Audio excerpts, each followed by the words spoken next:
네, 질병관리청장 정은경입니다. 오미크론 변이로 인한 유행 확산 상황에 대해 설명을 드리겠습니다. 오미크론 변이는 국내 유입 이후 9주 만인 1월 3주에 검출률이 50.3%로 우세종화되었고 2월 1주 검출률은 92.1%로 빠르게 증가하였습니다. 유행 확산이 본격화되면서 1월 3주부터는 확진자 발생이 급증하는 양상을 보이고 있습니다. 오미크론 변이의 중증화율과 치명률은 델타 변이에 비해서 3분의 1에서 5분의 1 수준으로 평가되고 있습니다.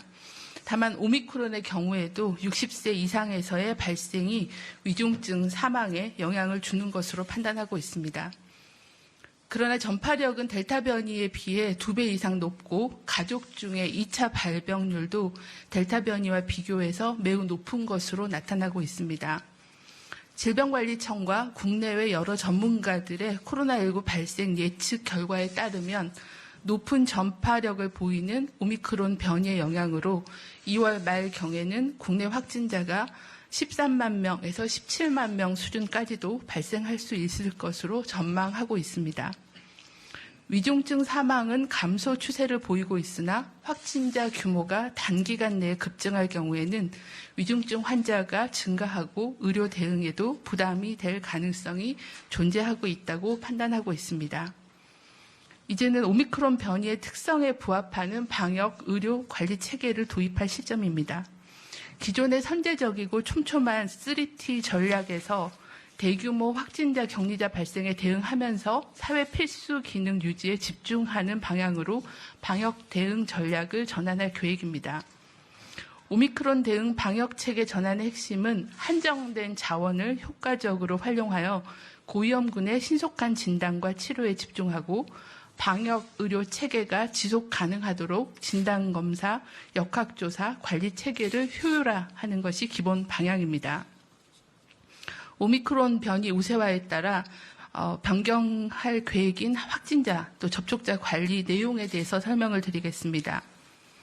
확진자 이외의 격리 대상자는 확진자와 동거하는 사람 중에서 예방접종 미완료자 중심으로 관리하며 예방접종 완료자는 별도 격리 없이 수동감시 대상이 됩니다.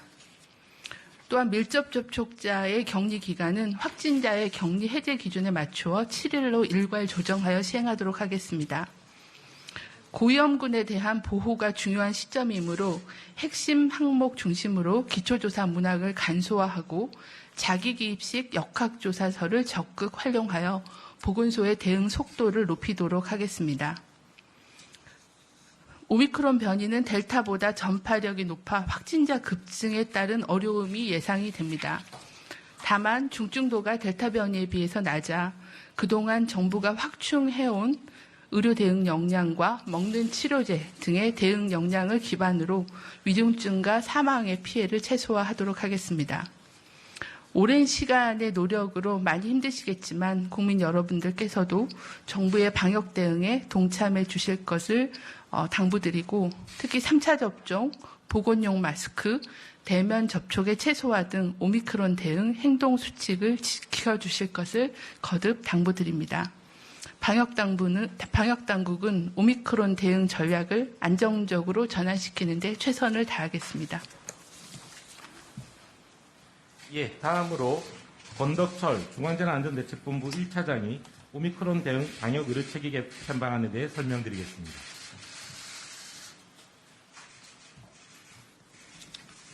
안녕하십니까. 중대본 1차장 보건복지부 장관 권덕철입니다. 정부는 오미크론 유행에 대비하여 병상을 확충하고 고위험군 중심으로 동네 병의원이 참여하는 검사 치료 체계를 전환한 바 있습니다.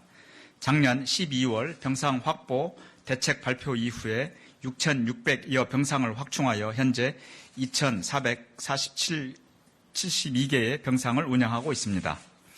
중증도가 낮은 오미크론 특성 때문에 중환자 병상은 80% 이상의 여유를 보이며 의료체계는 안정적인 상황을 유지하고 있습니다. 또한 지난주부터 고위험군 중심의 검사체계가 전국적으로 확대됐으며 동네 병의원의 참여도 늘어나고 있습니다. 오늘 기준으로 호흡기 전담 클리닉과 동네 의원 등 1189개소가 참여하고 있습니다. 오미크론은 델타 변이에 비해 전파력이 높고 중증화율과 치명률이 낮습니다. 이 때문에 무증상, 경증 확진자가 다수 발생하고 있고 앞으로도 계속 증가할 것으로 보고 있습니다. 이로 인해 3T 전략으로 대표되는 우리 대응 체계를 오미크론 특성에 맞게 새롭게 개편할 필요성이 있습니다. 오미크론의 특성과 보건소의 업무 부담을 감안할 때 고위험군의 중증 사망 방지에 집중하면서 정부와 민간이 협력하는 방역의료 체계 개편이 필요한 시점입니다. 이는 한정된 자원을 효율적으로 활용하여 고위험군의 중증 사망 피해를 방지하기 위해서입니다. 또한 위험도가 낮은 일반 환자 관리군은 좀 더 일상적인 수준의 대응 체계로 전환하여 국민의 불편을 최소화하고 오미크론 유행에 따른 사회 부담 경감을 달성하기 위한 목적도 있습니다. 이를 위한 역학조사와 격리체계 개편에 대해서는 질병관리청장이 설명드렸습니다. 오미크론 유행 특성을 고려한 의료 대응 체계 개편 방안에 대해서 말씀드리겠습니다. 중증 환자 등의 입원 치료를 위한 병상은 26,500개 병상까지 확충하여 고위험 환자의 진료에 차질이 없도록 하겠습니다. 중증 환자 기준으로 하루 10만 명의 확진자까지도 대응 가능한 병상 체계를 유지할 것입니다. 또한 오미크론의 특성을 반영하여 재택 치료도 고위험군에 집중하는 체계로 개선하고 일반 환자 관리군은 국민들의 자율과 협력에 기반한 체계로 조정하고자 합니다.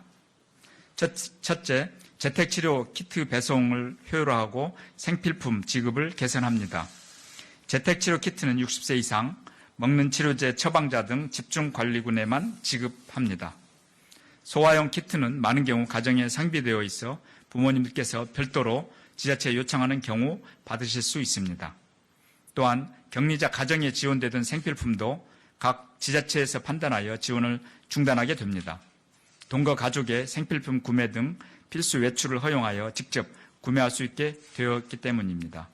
이러한 업무에 투입되던 보건소 인력들이 다른 방역 업무를 수행할 수 있게 되어 확진자 급증에 대응할 수 있을 것으로 보입니다. 둘째, 재택 치료자의 모니터링도 집중관리군 중심으로 조정됩니다. 집중관리군은 현재와 같이 관리의료기관에서 하루 2회의 유선 모니터링을 실시합니다. 현재 532개 관리의료기관을 650개까지 늘리고 집중관리군 환자를 20만 명까지 감당 가능한 체계로 갖출 것입니다.